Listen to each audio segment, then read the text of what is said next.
It's hard to argue that Jesus didn't walk the earth at some point in history. But if he did, was he just a man or something more? This is Signs of the Times Radio with Kent Kingston.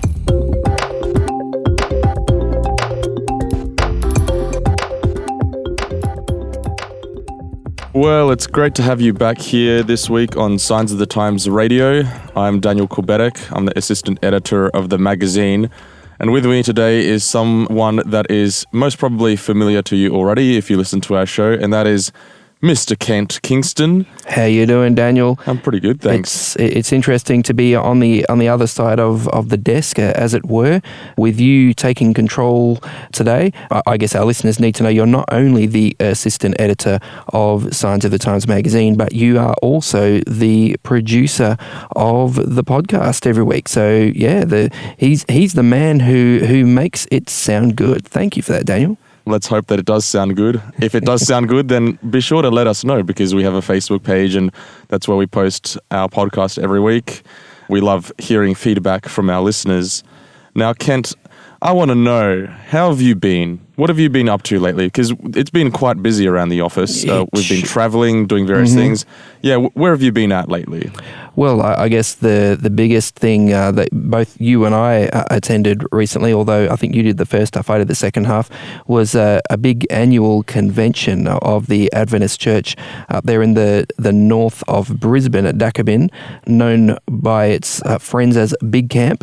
So we were there meeting with a whole bunch of people. We found a number of Signs magazine fans there, people who are out there sharing the magazine, people whose lives have been changed through a journey that included Signs magazine, which is pretty amazing and pretty encouraging, I guess, for us, because you write these articles, you send it off to the printer, and then you sort of release it into the wild, and you kind of never really know what impact those articles are having, who's reading them, what difference it might be making in people's lives. And we just got a little bit of a glimpse there at that event that it is making a difference. People do appreciate it, and people love to read it and love to share it with others, which is what Signs of the Times is all about. Yeah, that's right. I think I was most surprised that a lot of people understand how the magazine is being used to reach out to people and whatever. So that was part of the feedback that really got me as well. There was quite a few stories I heard about people who ended up learning about God for the first time because of the magazine. So that was pretty cool as well. That's awesome. Yeah, one thing that people were quite keen on was the fact that with any new or additional subscription to the magazine, which is just $26 for a whole year's supply, we're also giving away a free book or a free DVD. And that offer was not just for that annual convention period. It continues to this day. So yeah, if you're listening and you're interested in subscribing to the magazine, you'd like to get a hold of a free book, which is the book's called Of Falafels and Finding Jesus by Nathan Brown, who has appeared on this podcast or a radio show a couple of times. So yeah, it's a kind of a Middle East travelogue, I guess you'd call it. His memoirs of traveling the Middle East, and a few other authors have helped him out with that. That's a good read. That'll make you think, and it'll make you laugh as well. There's a few sort of funny stories in there. And your other option for any new or additional Signs magazine subscription is a DVD. It's a drama based on a true story, as they like to say, Hell and Mr. Fudge, the true story of Edward Fudge, who was he was a theologian, an evangelical guy in the US, was challenged to find out, hey, what does the Bible really say about hell? Is what you believe actually more about church tradition, or can it be biblically supported? And when he went and explored what the Bible actually says about hell, he came up with some surprising results that were, surprising for him, and a bit of a challenge for a number of his evangelical colleagues and family members. So, if people are interested in that, send us an email, info@signsofthetimes.org.au, or you can just subscribe on the website, signsofthetimes.org.au, and make sure in that coupon code box there you put the word either falafel or fudge, and it will send you a free book or DVD. Absolutely. That book I found was very popular when we were at South Queensland, so I hope everyone who got their free copy while they were up there, or anyone who listens in Dakabin, or anyone who was there at South Queensland, hello to all of you. I hope you're enjoying your book, those who did subscribe and get the book. Now, another thing that has had you very busy lately is we've got a new project coming up. Now, if anyone wants to know how things are subdivided in this office, we sort of do, Kent and I have our various tasks within the wider context of the magazine as far as what we take care of. And one of the big projects that we've got coming up is a Pacific Science magazine. Can you tell us a little bit about that? Oh, yeah. This is going to be massive. The 1 million Pacific Science Project. So what we're doing right now is preparing a special edition of Science magazine that is designed particularly for a South Pacific Island audience. So Pacific authors, Pacific faces, Pacific stories, that's what it's all about. And we are planning over the next few years to print out at least 1 million of these magazines, of these special Pacific editions. And for people in the Pacific Islands, PNG particularly, next year they're having a big push there, reaching out to their community, sharing their faith. And this will be a resource that will help them to do that. So yeah, we'll be printing out at least 200,000, maybe 300,000, maybe more. Donations are one of the variables there that will help us be able to meet that demand. So yeah, 1 million Pacific Signs is definitely something worth looking out for. And again, if you're interested, if you'd like to know more, hey, drop us a line via email, info@signsofthetimes.org.au. Yep, it's definitely a very exciting project. Now, speaking of a very exciting project, there's a very non-relevant segue. So we've had you on the podcast many times. Usually you're the one asking the questions, which gives me a great deal of power because now I get to ask you the questions. Yeah. And also you're scaring me. You've written quite a few articles, but let's just delve into who you are as far as your background. So because this week's podcast or this article that you wrote for us in this month's Signs of the Times October edition called Son of God, which focuses on Jesus. You are obviously a person who believes in Jesus. Can you just tell us, what's your background? Did you always believe in Jesus? Did you grow up knowing Jesus, or did you discover him at some point? What's your sort of story? Well, look, Daniel, if you're looking for one of those stories that I was sleeping in the gutter and shooting up heroin and with a different woman every night, and then it was about my 6th birthday where I decided to make a change to my life. I do not have one of those stories. I do have, a story that the more I grow, that I realize how beautiful it was, the opportunities that I had. I grew up in a very loving Christian family, very firm beliefs, but not in that sort of strict or judgmental way, but incredibly consistent, incredibly loving. And I guess I was shown the love of God from the way that my mum and dad, parented me and my siblings. We're a very happy family. Yeah, of course, we had arguments and difficulties and saw things differently from time to time, but we were always appreciated for who we were as individuals, our individual gifts and talents. And, my dad is a pastor, so, we went to church, regularly, just about every week. Often it was, different churches because, he'd be preaching around different churches. So we went with him. So I guess I got to see a lot of different church communities, large and small, and experience a lot of aspects of church life. And that has been a really good foundation for me. And also, I guess, having a pastor as a dad meant that, yeah, we did have, biblical discussions. Some families are really into sport and they'll sit around and they'll talk about sport and sports statistics and things like that. Other people are right into politics, very political families. My family was very much, into the Bible, into discussing, the meaning of life, into discussing what makes us happy and all that sort of stuff. So those were the sort of dinner table conversations we had. So I very much did inherit this interest in faith and in meaning and in understanding the Bible and history and how it all fits together. And so yeah, that's been a real blessing to me, I guess, a real great foundation on which to build a meaningful life. So what you're saying is there was no one particular moment that was like, aha, kind of, I feel it now, I understand what I want to do with my life. I want to accept Jesus. It was like a sort of a gradual learning and a maturation process. Look, I guess I'd have to say I never seriously contemplated the idea that, God didn't exist at all, to me, it just seems very self-evident just to, look around at the planet. I mean, some listeners may think, well, there you go, you've been brainwashed very effectively, haven't you? Mm.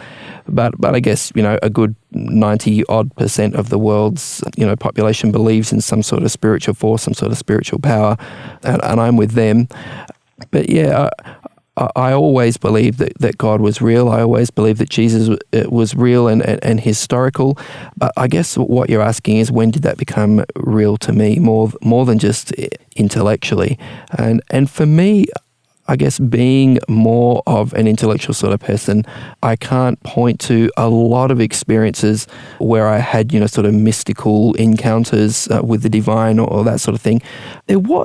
I think there was one particular time when I was in university where I was just sitting there. It was a beautiful morning. It was in South Australia at the McGill campus there, beautiful big red gum trees. It was just a beautiful golden morning, the sunlight filtering through the trees. And suddenly it just hit me, this incredible complexity and incredible beauty that was all around me. And for me, that was a very divine moment. I connected that moment with God's presence and with the reality of God, and in particular His creative power, and just the presence of the Holy Spirit just suffusing that whole scene. And those little birds, just little animals, each tiny being there with its little heart, fluttering away inside of it, just this little miracle flying around on wings.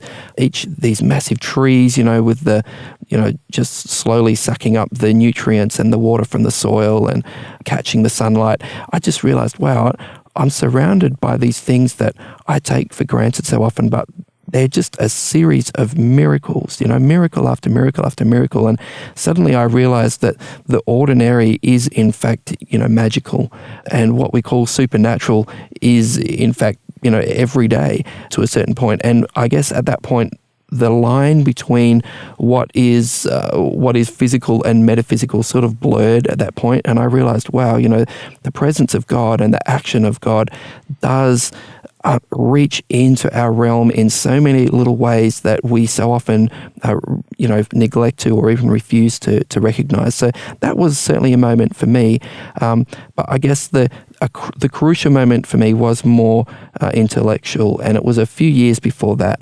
And I was 17, and I just realized that I had to accept the fact that God actually knows me better than I know myself, and has a better plan for my life than I could ever plan for myself. And 17 years old, just at that time of life when I was getting more and more independence and deciding what I wanted to do with my own life, it was a real struggle to actually be able to say to God, I hand over my will and my life to you. But I did. And I did it with tears, but it was a very real surrender and a very real moment for me where I gave my life to God. Absolutely. So with this month's article that you've written for us, though, you're writing about Jesus and the question of divinity. Now, what does that mean when you say Jesus as a divine, as opposed to Jesus as a man? What does that mean, and why did you want to tackle that issue? Well, I guess a lot of people know about Jesus, and most people will say, yeah, he was a good guy, he was a good teacher. But I guess a lot of us are pretty intellectually lazy when it comes to, working out who is or who was Jesus. And I'm not just hanging that sort of laziness accusation on non-believers, because I think believers too are lazy. We often just assume things and just accept what we've been taught without really challenging ourselves and thinking about it.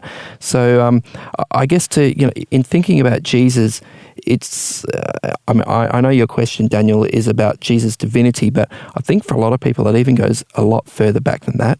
There are people out there who are even asking the question, did Jesus even exist? Even just as a human being.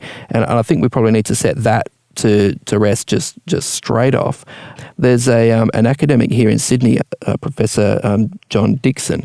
He works with Sydney University and also Macquarie University, and he has said repeatedly, he's put this challenge out there.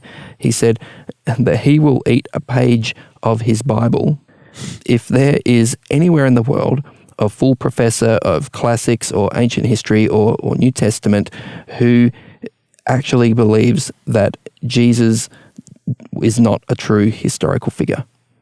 Because this accusation is being thrown around, Daniel, that people say, well, he didn't even exist. Like he's a mythical, legendary figure, not even real. But what John Dixon is saying, by putting that I'll eat my page of my Bible challenge out there, what he is saying is, look, anyone who's actually involved in history and in looking at this period of history, no one seriously believes that that Jesus didn't exist. I've even heard it said that there's more historical evidence for the existence of Jesus than there is for someone like Julius Caesar, for example.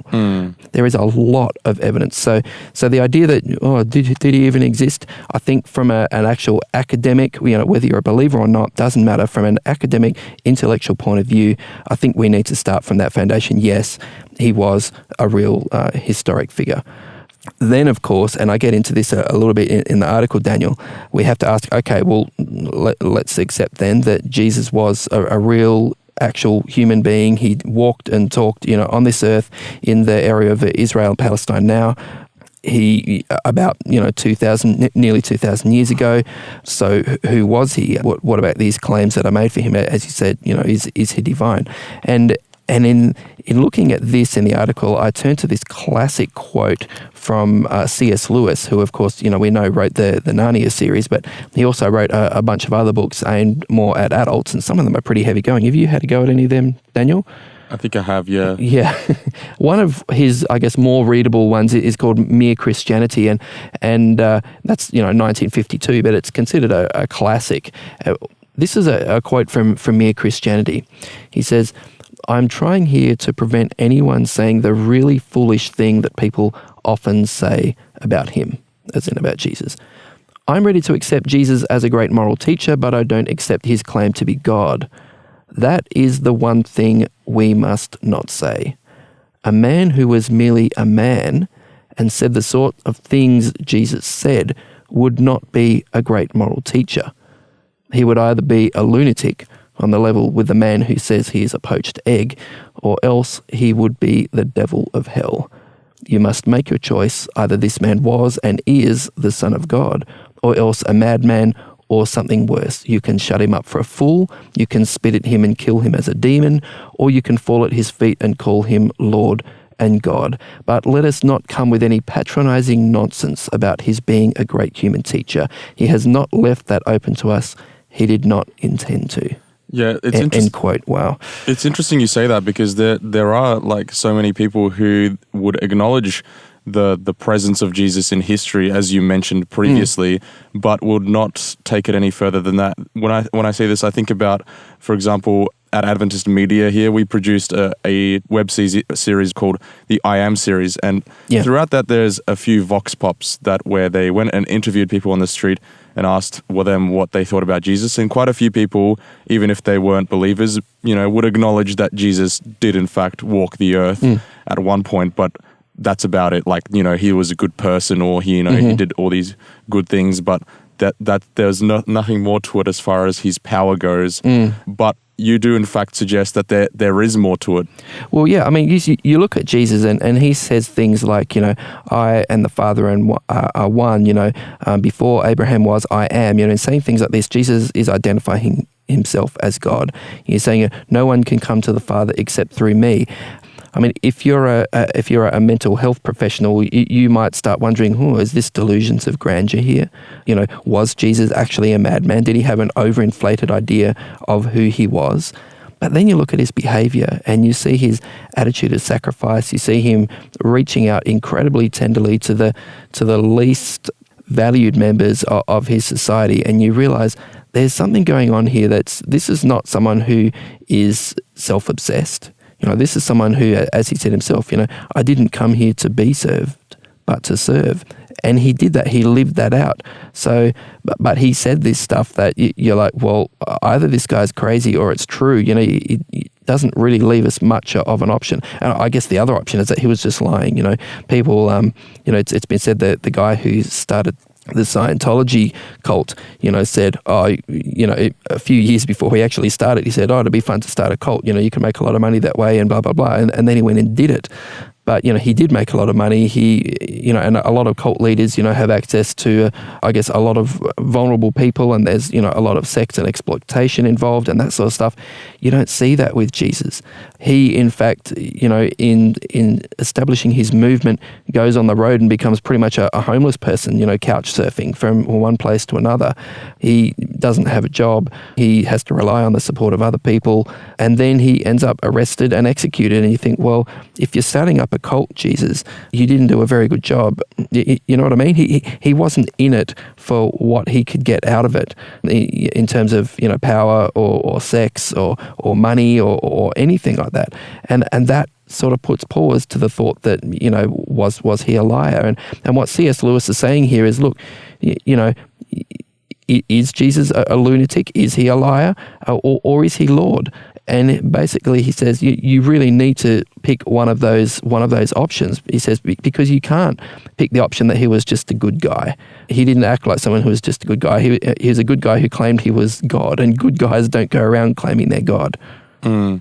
And it's interesting because then you segue from talking about, this logical aspect of it, tossing up between, was he or is he or not, to then saying that, to fully understand the divinity of Christ requires a personal encounter. Now, a few people, quite a few people in the Bible had personal encounters with Christ, and you chose to talk about one of those, which was the woman in Samaria. Can you just tell us a little bit about that story?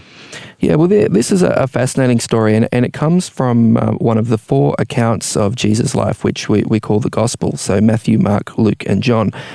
This comes from John, which in some ways is the more sort of poetic, mystical version of the Gospels. It's some incredible literature. Even if you don't believe it, it's worth a read.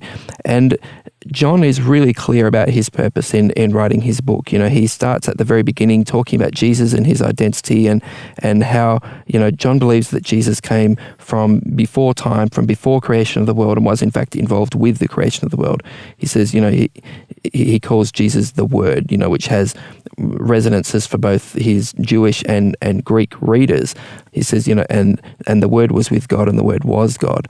And then at the very end of the Gospel of John, John says, these things are written so that you may believe. John is very clear that his whole purpose in writing his Gospel, his account of the life and teachings of Jesus, is so that people will believe that he is the Son of God. So each one of the stories and accounts and teachings of Jesus that John records sort of fit into that larger purpose. And this story in the 4th chapter of John about an encounter between Jesus and the Samaritan woman at a well is a great example of this.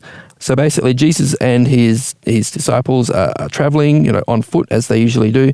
They come to a well in the region of Samaria, which Jews and Samaritans didn't get along very well at this point. In fact, I'm not sure they even do to this day. The disciples went off to buy some food. Jesus stayed at the well there. It's the middle of the day, so quite hot. Usually, of course, the women would come and fill their jars at the well in the cool of the morning or the cool of the evening, and it'd be a bit of a chat and a catch up and everything. But in the middle of the day, the hottest part of the day, one single woman comes out to the well to fill her jar, which suggests that she's possibly trying to avoid that gossip session at the beginning or the end of the day, perhaps because she is the butt of a lot of this gossip. And Jesus, surprises her very much by asking her for a drink. And that this is sort of crazy because Jews generally did not touch any bowls or drinking, cups or anything like that had been touched by someone who wasn't a ceremonially pure Jew. And also men and women, and there are still cultures today where this is the case, men and women do not speak to one another in public unless they're related. This is just, you're asking for trouble. So she's really surprised. She recognizes him as a Jew, I guess, by the way he's dressed or his accent or whatever. And this conversation starts between them. And he reveals that he knows who she is. He has this divine insight somehow that she's living in a de facto relationship at the minute with a guy, and she's actually been married 5 times previously, and he just knows this. He just seems to be able to see into her heart and see into her history, and she is just amazed by this and says, "Oh, you must be a prophet." so totally, blows her away. And then, she tries to distract him by talking about, religious controversies between the Jews and the Samaritans, but he won't be distracted by this. He keeps coming back to the point and says these incredibly cryptic but, wise things that really just keep this conversation getting deeper and deeper. And in the end, Jesus says to her, possibly much more clearly than he said to anyone up to that point, he says, yeah, I am the Messiah. She starts talking about the Messiah. He goes, well, yeah, that's me.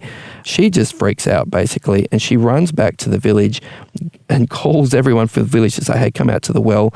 This guy is amazing. Could this be the Messiah? It's an incredible encounter, and it's one that had an impact on that whole village, by this woman's, I guess, shame being revealed in some way. But Jesus doesn't talk to her in a judgmental way. He crosses these social boundaries, and there's just so much in this little story that I guess we can learn about what sort of person Jesus was and what sort of God he was trying to teach about. If Jesus is God, we see him, we recognize through the Gospel of John, through this story in particular, that he's an incredible, humble God, which is just a paradoxical idea that even today, many of us struggle with. Now, obviously, having a look at all this, we might have people out there who are listening to this who are thinking about Christ and understand the logic of all this, like you mentioned, but would like to experience him. What's something that we can do to sort of kick off that journey in a sense? Yeah. Well, what I would say to anyone who's listening on Faith FM or on any of our podcast platforms, if you are looking to find out, who is Jesus, who was Jesus, is he real, was he in fact God, I've got a challenge for you. Read a chapter of the book of John, or maybe Luke. Luke's a little more concrete, a little more prosaic, but Luke or John is probably a good place to start. Get a modern translation. It's online, like you can look it up via Bible Gateway or YouVersion or whatever. They're online Bibles. So read a chapter of, let's say, the Gospel of John every day, but don't read it until you have till you're in a quiet place and you've said either in your mind or out loud, say, Jesus, if you are real and if you're still alive today, help me find you as I read. I want to discover who you are and how you can transform my life. And then, maintain that attitude of openness of heart and mind and read just a chapter a day and read it slowly. Let it sink in. Think about it. Think about the implications. Think about how it might apply to your situation. That can be hard sometimes, reading about something in the Middle East, nearly 2,000 years ago. But I believe there's real power in these gospel accounts. And I really do believe that that Jesus, through the Holy Spirit, will be present with you as you read, and that he will reveal himself to you. Absolutely. Hey, thanks so much, Kent, for coming on and sharing your experiences with and encounters with Christ, and then also sharing how others can encounter Christ. It's been a really good chat that we've had here today. Thank you so much. No, thanks, Daniel. Of course, our listeners can read the article online on our website, signsofthetimes.org.au. Check it out. It's called Son of God. Today's episode was based on an article appearing in this month's Signs of the Times magazine. A subscription is just $26 for 11 issues a year. To find out more, visit signsofthetimes.org.au. Signs of the Times has been published in Australia since 1886 and is proudly produced by Adventist Media. This is an Adventist Media podcast.